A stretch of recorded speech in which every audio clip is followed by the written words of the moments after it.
लड़की जो कि अमरोहा की रहने वाली होती है।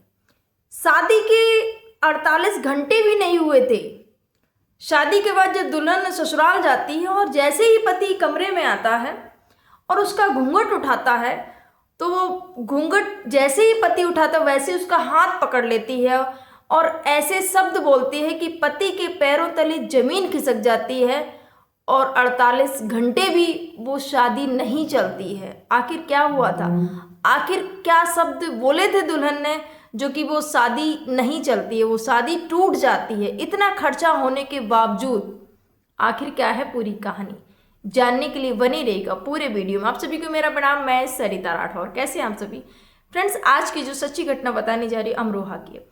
एक शादी जो कि जब भी किसी के यहाँ पर बेटा या बेटी शादी के लिए होते हैं तो बहुत सारे माता पिता के मन में भी ख्यालात आते हैं शादी को लेकर, और बच्चों के भी रहते हैं कि हाँ ऐसा वैसा, बहुत सारे ख्याल आते हैं। ऐसे ही यहाँ पर भी था। ये जो बेटी थी जिसका निकाह, जिसके निकाह की तैयारियां, ऐसा था पहले ये जो लड़की थी पहले तो बोल रही थी मैं शादी नहीं करूँगी। ये जो लड़की किसी और से प्रेम करती थी।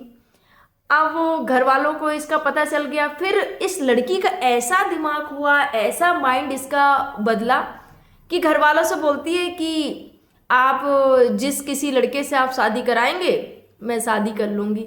जब ये बात घर वालों को पता चली तो घर वाले राजी, भैया ठीक है, अभी जहाँ हम बताएंगे वहाँ ये शादी करेगी। तो उसके लिए आनन फानन में 15-20 दिन में ही लड़का देखा जाता है। लड़का सबको अच्छा लगता है, दुल्हन को भी दिखाया जाता है, दुल्हन को भी पसंद आता है, और उसके बाद में शादी फिक्स हो जाती है। शादी जब तय हो जाती है, निकाह तय हो जाता है, उसके बाद में एक डेट रख दी जाती है कि इस दिन निकाह होना है। उसके लिए वो गेस्ट हाउस भी बुक कर लेते हैं, बैंकेट हॉल बुक कर लेते हैं। उसके बाद में क्या होता है कि बड़े धूमधाम से, जो जितनी लड़की के पिता की हैसियत थी उन्होंने उस हिसाब से अपनी बेटी की शादी की, खूब खर्चा किया, सारा सब कुछ सामान दिया। इधर लड़के वाले भी पूरे दुल्हन के लिए इतना गहना लेके जाते हैं कि पूरी दुल्हन गहने से वो हो जाती है, सारा गहना लेके जाते हैं। उसके बाद में खूब बहुत अच्छे से तैयारी चल रही थी, बहुत अच्छे से शादी जो निकाह होता है वो होता है, फोटो शूट होते हैं क्योंकि दुल्हन को बहुत शौक था। और दुल्हन ने कम से कम 1-2 घंटे फोटो शूट में ही निकाल दिए कि ये वाला फोटो शूट, वो फोटो शूट, इतने सारे फोटो शूट। फिर भी दुल्हन ने उफ भी नहीं की कि इतने सारे, अरे क्यों नहीं। जैसी दुल्हन फोटो शूट करवा रही थी, दूल्हा उनका बिल्कुल साथ दे रहा था। दूल्हे को कुछ नहीं पता था कि आगे आखिर क्या होने वाला है।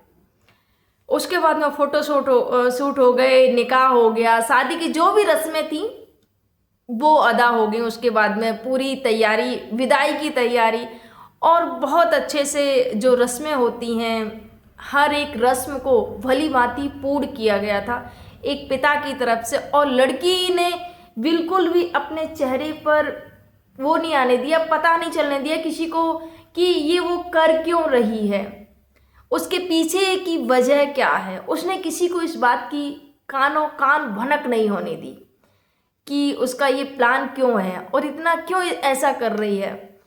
इसके बाद में उस लड़की की विदाई होती है, और विदाई के समय पर जैसे कि हर एक लड़की जब अपने माता पिता को छोड़ के जब ससुराल जाती है तो आंखें भरी जाती हैं। कोई भी उस समय विदाई के समय तो लड़की रोने लगती है, माता पिता भी रोते हैं। विदाई का समय था, सबकी आंखें नम थी, सब भावुक थे।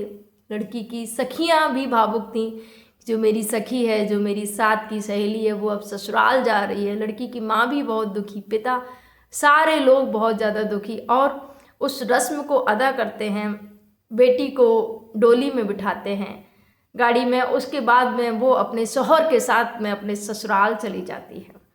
जब ससुराल जाती है तो जितने भी लोग थे सारे लोग बहुत तारीफ करते हैं कि दुल्हन बहुत ही खूबसूरत है। जोड़े में सजी हुई दुल्हन बहुत खूबसूरत लग रही थी, और जब ससुराल में उसका बहुत ही आदर सम्मान किया गया, उसका स्वागत किया गया कि दुल्हन घर आई है। उसके बाद में जैसे ही समय शाम का आता है, सुहागरात का समय आता है, तो वो दूल्हा अपने कमरे में जाता है। दुल्हन घूंघट मार के बैठी थी सेज पर, और जैसे ही दूल्हा जाता है घूंघट उठाता है, और जैसे ही उसने दूल्हे ने घूंघट उठाया अपनी दुल्हन का, तो वो हाथ पकड़ लेती है।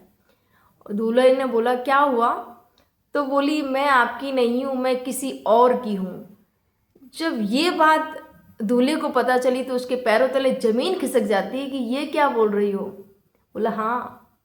दुल्हन बोलती है हाँ मैं सही बोल रही हूँ, मैं आपकी नहीं हूँ, मैं किसी और की हूँ, मैं किसी और से प्रेम करती हूँ। तो दूल्हे ने बोला जब किसी और से प्रेम करती हो तो मुझसे शादी क्यों की आपने? तो लड़की का जो जवाब था वो सच में चौंकाने वाला था। उसने बोला मैंने तो शादी बस फोटो शूट के लिए की, कि मुझे दुल्हन के जोड़े में मुझे फ़ोटो शूट करवाना था, मुझे फ़ोटो का शौक़ था, इस वजह से मैंने आपसे शादी की। जब ये बात दूल्हे को पता चली तो दूल्हे को बहुत ज़्यादा गुस्सा आता है कि मतलब एक फ़ोटो शूट के लिए तुम रिश्तों को बिल्कुल तार तार कर रही हो, शादी का आपने मजाक बना दिया है। अब दोनों में कमरे में बहस होने लगती है। अब जब दोनों में बहस होने लगती है कमरे में, तो जो कमरे की जो आवाज़ें होती हैं, जो दूल्हा दुल्हन जो बात कर रहे हैं, तो वो आवाज़ें बाहर भी जाने लगती हैं। लोग सोचते हैं क्या हुआ, इनका पहली रात में ऐसे झगड़ा क्यों होने लगा, ऐसा क्या हो गया कि इतनी तेज़ तेज़ आवाज़ें आ रही हैं इनकी झगड़े वाली। जब और लोग जब कमरे के बाहर आते हैं तो जो दूल्हा होता है वो दरवाज़ा खोल देता है और अपने माँ और पिता को बुलाता है कि देखिए इन्होंने निकाह जो किया है फ़ोटो शूट के लिए इन्होंने निकाह किया है, इनको मुझसे शादी नहीं करनी थी। अब ये बोल रही हैं अब हमें आपके साथ में रहना नहीं, हमें तलाक चाहिए। जब ये बात पता चली तो जो दूल्हे के माता पिता होते हैं वो समझाने की कोशिश करते हैं, बेटा एक बार ये शादी होती है, निकाह हुआ है आपका, ये कोई खेल नहीं है कि आपने फ़ोटो के लिए, चलो मानते हैं आपका बचपना होगा या जो भी है, बेटा ये सब चीज़ें आप भूल जाओ, आपका निकाह हो गया, आपका ये शौहर है, आप इसकी बीवी हैं। लेकिन लड़की बोलती नहीं नहीं ये मेरा शौहर नहीं है, मैं इसकी नहीं हूँ, मैं किसी और से प्रेम करती हूँ। लड़की अपनी बात को ही रट लगा के बैठती है, वो किसी की बात को सुनने के लिए तैयार ही नहीं थी। उसके बाद में लड़की के घर वालों को फ़ोन लगाया जाता है। पहले तो ससुराल वालों ने कोशिश की लड़की को समझाने की कि कैसे भी करके समझ जाए, मान जाए लड़की, लेकिन वो लड़की मानने के लिए तैयार नहीं थी।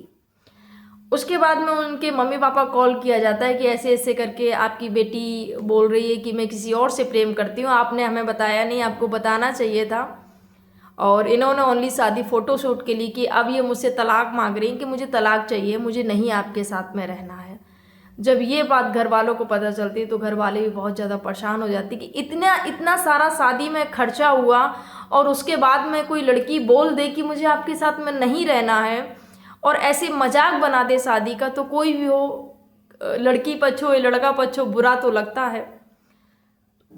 उसके बाद में बात की जाती है, दोनों लड़की पक्ष और लड़का पक्ष दोनों बैठते हैं, आपस में बात करते हैं। जो काजी होती है जिन्होंने शादी कराई थी जो उनसे बात की जाती है और उनसे बात करने के बाद में आपस में ये जो मामला होता है वो सुलझा लेते हैं। जो लड़की को दहेज दिया था उस दहेज के साथ में उस लड़की को घर वापस अपने मायके चली जाती है सारा दहेज लेके।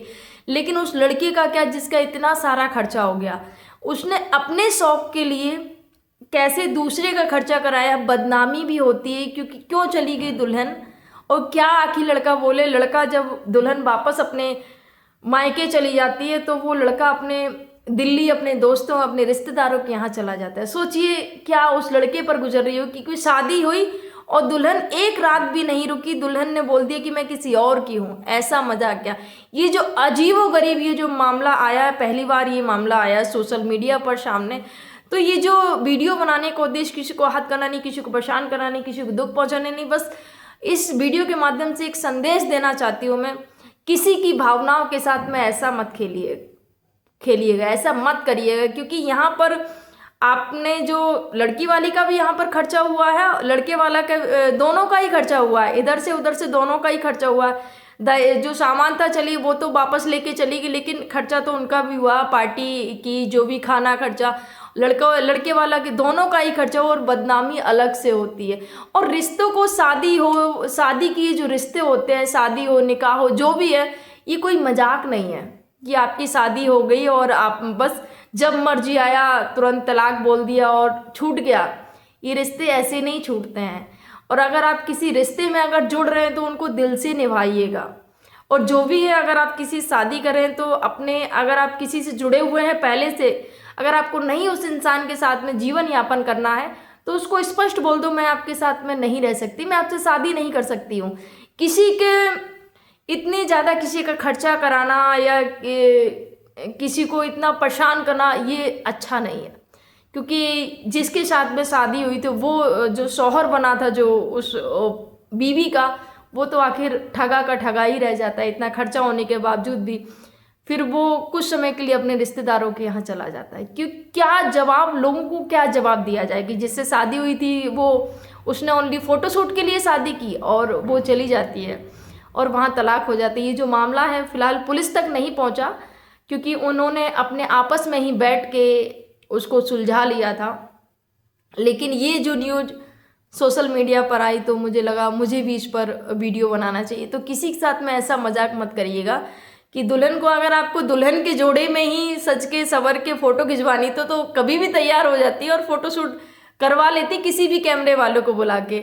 उसके लिए इतने माँ बाप का खर्चा और इतना ऐसे किसी के साथ में जुड़ के और फिर टूट जाना, उसको मतलब तोड़ देना रिश्ते को, ये बहुत गलत बात है। आपके क्या विचार है कमेंट जरूर करिएगा। आप सभी को मेरा प्रणाम। जय हिंद, जय भारत, जय सिया राम।